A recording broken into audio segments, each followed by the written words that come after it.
Théo Curin, sa défaite qui pourrait tout changer sur France 3. Théo Curin est de retour pour une nouvelle édition de Slam ce vendredi 9 mai 2025 sur France 3. La veille, l'animateur a eu du mal à s'imposer face à la concurrence. Explication. Élise était de retour pour sa 4e participation dans l'émission Slam ce jeudi 8 mai 2025 sur l'antenne de France 3 en fin d'après-midi, aux côtés de Théo Curin, quelques jours après un arrêt de tournage inattendu. La candidate originaire du Val-de-Marne faisait face à Florent, des Hauts-de-Seine, et Chantal, venue des Côtes-d'Armor. Élise a dominé la première manche sans grande difficulté, puis elle a affronté Chantal dans la seconde. Le match a été extrêmement serré entre les deux candidates, mais la championne a pris l'avantage. Au terme d'un match sous tension, elle a donc réussi à accéder à la finale pour la 4e fois. Les insectes ailés en finale lui ont alors rapporté 2000 €. Sa cagnotte s'est donc envolée à 4 900 €. Slam plonge sur France 3.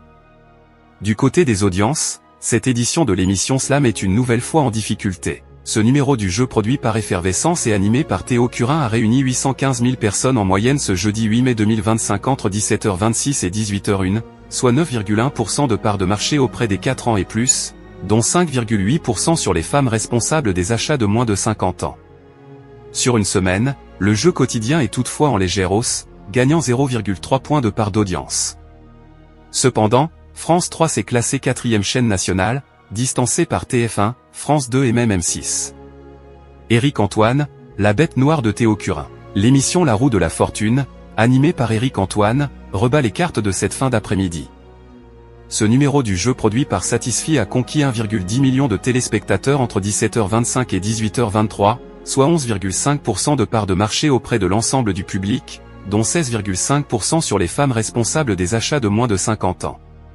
Par rapport à la semaine précédente, le divertissement progresse de 0,5 points. C'est une défaite très amère pour France 3, puisque depuis quelques jours, l'avantage penche du côté de M6, même si la chaîne publique conserve encore une légère avance en part d'audience. Cependant, les jours fériés favorisent M6 avec un public différent. Cette tendance pourrait donc tout changer si elle venait à se répéter d'ici la fin de la saison, et pourrait ainsi sceller le sort de Théo Curin. Slam est à retrouver quotidiennement à 17h25 sur France 3.